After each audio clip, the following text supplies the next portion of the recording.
December 19, 1944, 6 days into Hitler's desperate Ardennes offensive, the last great gamble of the Third Reich already unraveling in the frozen forests of Belgium.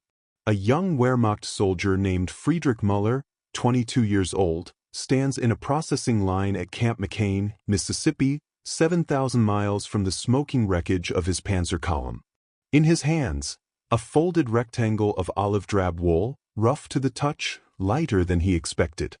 He turns to the man beside him, another captured grenadier with frostbitten fingers, and mutters in German, "Americans call this a blanket?"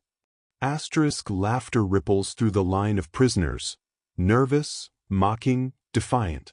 They've been taught that Americans are soft, that American industry produces only cheap mass-manufactured garbage, that American soldiers are mongrels without discipline or will. This blanket, thin as a bedsheet, seems proof of everything they'd been told. Friedrich had been captured during the Battle of the Bulge, part of the 325th Volksgrenadier Division thrown into the offensive with inadequate winter gear and dwindling ammunition. He remembers the Ardennes forest, the particular silence before artillery fire, snow so deep it swallowed the sound of tank treads, then the sudden overwhelming fury of American firepower that shattered his unit in less than 40 minutes. Over 19,000 German soldiers were captured in the first week of the Allied counteroffensive. Friedrich was among them, hands raised, teeth chattering, wondering if the Americans would simply shoot them all and be done with it. They didn't. They gave him a tin cup of hot coffee instead, his first hot drink in 3 days. The journey across the Atlantic had been bewildering. Cramped into the hold of a Liberty ship, seasick, terrified of U-boat attacks. The bitter irony that German submarines might torpedo a ship carrying German prisoners never escaped anyone's notice. But Nazi propaganda had prepared them for torture, for starvation, for slave labor in American mines. The reality confused him more than violence would have. They were given food on the ship, basic medical care, life jackets even. When a storm hit mid-Atlantic, American guards helped German prisoners who couldn't keep their footing. Friedrich didn't know what to make of kindness from enemies. By late 1944, the United States held over 371,000 Axis prisoners of war across more than 500 camps scattered throughout the country. Camp McCain alone housed 3,000 German POWs, mostly Afrika Korps veterans and Western Front captures like Friedrich. The intake process was mechanical, efficient, strange. Delousing with DDT powder that made them cough and sting. Medical examinations where American doctors treated wounds that German field hospitals had simply bandaged and forgotten. Many of the prisoners arrived with lice, malnutrition, untreated infections from weeks in combat. Friedrich watched an American medic lance an abscess on another prisoner's arm with more care than he'd seen from his own battalion surgeon. Then came the standard-issue supplies, 2 uniforms with PW painted in large letters across the back, basic toiletries, and 1 olive drab wool blanket per man. Friedrich held his blanket up to the light streaming through the barracks window. It weighed approximately 4 pounds. He could feel that immediately, having carried enough equipment to know weight by instinct. It measured 66 inches by 84 inches, large enough to cover a man but not generous. Compared to the heavy German military wool blankets he'd used during training, 6 pounds or more of dense, scratchy wool, this American version felt insubstantial. Almost insulting. American wool or American lie? Someone joked in German. Another prisoner, a former factory worker from Stuttgart, examined the weave closely and pronounced it inadequate. "This won't last 1 winter," he said with the confidence of a man who'd worked looms before the war. Others nodded. The Americans, it seemed, couldn't even provide proper blankets to their prisoners. How had these people defeated the Wehrmacht? What none of them knew, what Friedrich wouldn't learn until much later, was that the U.S. Army Quartermaster Corps had spent years perfecting the warmth-to-weight ratio of military textiles. The thin blanket in his hands was made from 80% virgin wool and 20% reclaimed wool, woven at 4 to 5 picks per inch, a tighter weave than most civilian blankets. American textile engineers had obsessed over insulation efficiency, creating fabric that trapped body heat without the bulk that slowed soldiers down. The blanket wasn't thin because Americans were cheap or weak. It was thin because they'd figured out how to make it better. Friedrich was assigned to Barracks 7, Compound B. That first night, December in Mississippi, unseasonably cold, dropping to 28 degrees Fahrenheit, he wrapped the dubious American blanket around himself and lay on the iron bunk. Around him, 63 other German soldiers settled into the strange reality of captivity. The barracks had a coal stove, but it wasn't lit yet. Friedrich shivered, skeptical, expecting a miserable night. One man, Hans, older than most of them, a veteran of the Eastern Front with a scar that ran from his temple to his jaw, whispered from the adjacent bunk, "Asterisk, at least we're not in Russia." Asterisk. Friedrich didn't respond. He'd heard the stories, Wehrmacht soldiers who'd surrendered to the Soviets and simply vanished into the endless winter. He pulled the thin American blanket tighter. And then, something unexpected. The blanket held heat. His own body warmth, trapped in the tight wool weave, began to insulate him. Within 20 minutes, he felt warm enough to relax. Within an hour, comfortable enough to sleep. He slept better that night than he had in 6 months of war, better than frozen foxholes in the Ardennes, better than cramped trucks fleeing Allied bombers, better than the rattling hold of the Liberty ship. When he woke the next morning, he folded the blanket carefully and placed it at the foot of his bunk, still skeptical but also confused. It had worked. The thin American blanket had kept him warm through a Mississippi winter night. But this was only the first surprise. The real shock would come with winter, and with breakfast. January 1945 arrived with teeth. The coldest winter Mississippi had seen in 30 years, temperatures plunging to 15 degrees Fahrenheit on multiple nights, frost coating the barbed wire that surrounded Camp McCain until it glittered like broken glass in the morning sun. The barracks had coal stoves now, but supply was inconsistent, and some nights the fires died before dawn. Those were the nights when the thin, American blankets revealed what they truly were. Friedrich noticed it first during a particularly brutal cold snap in mid-January. The stove in Barracks 7 had burned out around 3 in the morning, and he'd woken to see his breath clouding in the darkness. But under the olive drab wool, wrapped in his issued uniform, he remained surprisingly warm. Not comfortable exactly, but alive, functional, nothing like the bone-deep cold he'd endured in the Ardennes. Other prisoners began to experiment, sleeping fully clothed under the blankets, doubling up when possible, discovering that the American wool retained body heat with remarkable efficiency even as the temperature dropped. One prisoner, a textile engineer from Dusseldorf named Werner, held his blanket up to the light one morning and examined the weave with professional curiosity. Friedrich watched him run his fingers over the fabric, testing the density, the texture, the construction. "This is very good wool," Werner finally admitted, almost reluctantly. Asterisk, very tight weave. American engineering. Asterisk, he said it the way a man might confess to a priest, acknowledging a truth that contradicted everything he'd been taught to believe.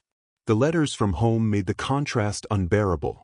Friedrich's mother wrote in cramped handwriting that the Allies had bombed the rail yards near their neighborhood, that they were burning furniture for heat now, that the ration cards entitled them to perhaps 1,000 calories per day if they were lucky. She didn't complain. His mother never complained, but he could read the hunger between the lines. His father, more direct, described refugees flooding into Heidelberg from the east, fleeing the Soviet advance in temperatures that reached 20 degrees below zero. Families walking for days, children freezing in their mother's arms. "We manage," his father wrote, which meant they were barely surviving. And here was Friedrich, prisoner of war, gaining weight. The morning of January 12, 1945, he walked into the camp mess hall and received a breakfast that made him stop in the serving line. Oatmeal, scrambled eggs, powdered, yes, but eggs nonetheless, bread, jam, coffee. Real coffee, not the acorn substitute he'd drunk for 2 years in the Wehrmacht. The Geneva Convention mandated that prisoners of war receive between 2,500 and 3,000 calories per day. The Americans complied. Often they exceeded it. Friedrich sat at the long wooden table and ate methodically, mechanically, while his mind struggled with arithmetic that didn't make sense. He'd gained 8 pounds in 3 weeks. The dysentery that had plagued him since the bulge, the constant cramping, the weakness, had disappeared after treatment from the camp doctor. He received mail regularly. He slept in a heated building under a blanket that, despite his initial mockery, worked better than anything he'd owned in the German army. And his mother was trading her wedding ring for potatoes. "I am a prisoner eating better than my mother," he said quietly to Hans one evening. How do I explain this? Hans, who rarely spoke about his time on the Eastern Front, just shook his head. There was no explanation that made sense within the framework they'd been given. The statistical reality was brutal in its clarity. Average German civilians were surviving on 1,000 to 1,500 calories per day in late 1944 and early 1945. German POWs in American camps received 2,800 to 3,200 calories daily. American civilians, even with rationing, consumed 2,000 to 2,400 calories. Some American newspapers actually ran stories complaining that German prisoners ate too well while their own citizens tightened their belts. The irony was almost funny. Almost. The camp routine developed its own rhythm. Work details, forestry, agricultural labor, camp maintenance, paid 80 cents per day in canteen coupons. Friedrich could buy cigarettes, candy, toiletries, small luxuries that had disappeared from his life years ago. The camp organized soccer leagues. Camp McCain had a 30-piece orchestra composed entirely of German POWs who performed concerts on Saturday evenings. Someone organized a theater troupe that put on productions of German classics. There was even a camp newspaper, Der Rufer, the caller, printed in German, heavily censored but regular, giving prisoners news from home and information about camp activities. Friedrich had been a Hitler Youth member. A true believer, or as much of one as any 20-year-old could be when belief was mandatory and doubt was dangerous. But now he sat in a heated barracks, warm under an American blanket, well-fed, watching soccer games on Sunday afternoons, while BBC Radio News, which the guards allowed prisoners to hear, reported that Germany was collapsing. Berlin bombed nightly. Soviet forces advancing. Hitler's promised final victory, revealed as the delusion it had always been. A German POW named George Gartner, held at Camp Deming in New Mexico, would later write, "In the camp, I had more food than I'd seen in 2 years. I began to question what we'd been fighting for." At Camp Como in Mississippi, German prisoners staged a full production of Goethe's Faust while their homeland burned. Friedrich didn't know these other men, but he understood the cognitive dissonance they must have felt because he felt it every morning when he folded his blanket. The blanket had become a ritual. Each morning, Friedrich folded it precisely, military corners, and placed it at the foot of his bunk. A small act of order in a world that had stopped making sense. He realized, during one of these quiet morning moments, that this thin piece of American wool kept him warmer than Nazi propaganda had ever kept him loyal. One of the prisoners joked one evening, "If Americans make blankets this good, imagine their tanks." Everyone laughed, nervous laughter, knowing laughter, the laughter of men who'd already seen those tanks and knew exactly how good they were. In February, the letters from home described the Dresden firebombing. Soviet troops were 40 miles from Berlin. Friedrich's father wrote simply, "Do not hurry home. There is nothing here." May 8, 1945. V-Day. The war in Europe officially ends at 11:01 p.m. Central European Time, though news reaches Camp McCain hours earlier through crackling radio broadcasts and the sudden eruption of celebration from American guards. Friedrich sits on his bunk in Barracks 7, 23 years old now, the olive-drab blanket folded precisely beside him. Around him, 3,000 German prisoners of war absorb the news in stunned, heavy silence. American soldiers whoop and holler outside. Inside the compound, men sit with their heads in their hands. Germany has surrendered. Hitler is dead. The Third Reich, promised to last 1,000 years, lasted 12. By this point, 425,000 German POWs are held in camps across the United States, the peak number of Axis prisoners in American custody. The mortality rate among these prisoners is approximately 0.15%, among the lowest of any POW system in World War II. The numbers tell a story that propaganda never could. German POWs in Soviet camps die at a rate of 35%. Over 1 million men dead from starvation, exposure, disease, execution. Allied POWs in German camps die at 3.5%, still 24 times higher than Germans held by Americans. Allied POWs in Japanese camps die at 27%. The terrible arithmetic suggests a truth that Friedrich has been avoiding for months. Being captured by the Americans probably saved his life. Some prisoners weep that day. Some for Germany, some for lost comrades, some simply from exhaustion at years of fighting and fear. Others sit in blank relief, grateful it's finally over. In some camps, hardcore Nazis try to maintain discipline, enforce loyalty oaths, punish anyone who expresses satisfaction at the surrender. At Camp McCain, there's mostly quiet acceptance. The war is over. They lost. Now comes the question of what happens next. The re-education programs begin in late spring. The U.S. military shows newsreels of liberated concentration camps, Buchenwald, Dachau, Bergen-Belsen, to prisoners in camp theaters. Many refuse to believe the footage is real. Allied propaganda, they mutter, turning away from the screen.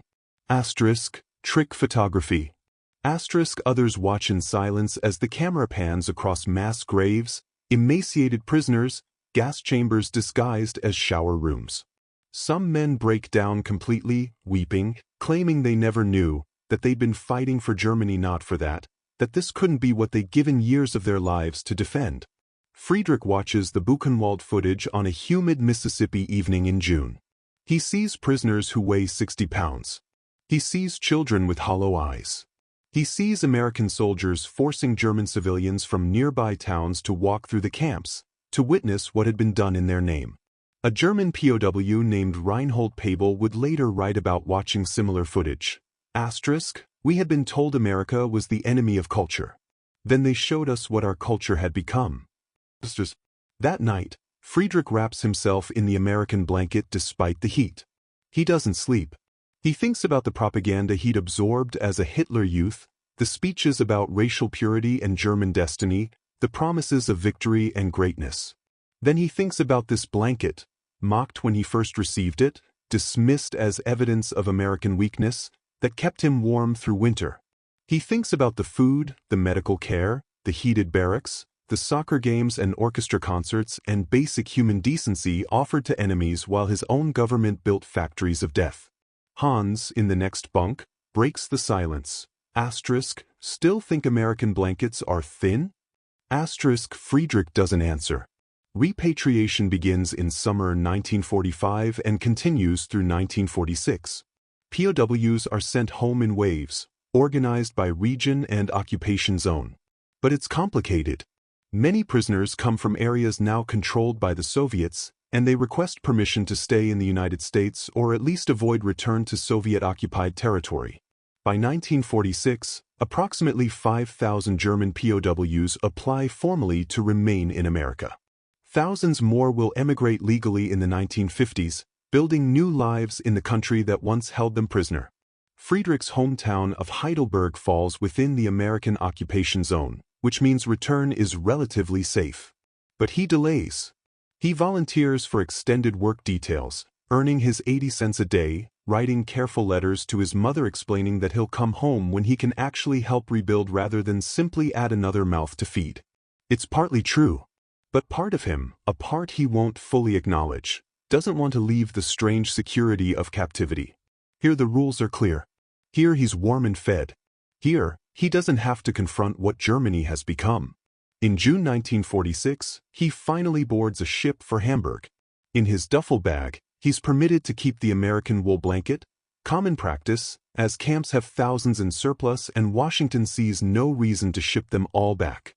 Friedrich folds it carefully, places it at the bottom of his bag beneath his few other possessions.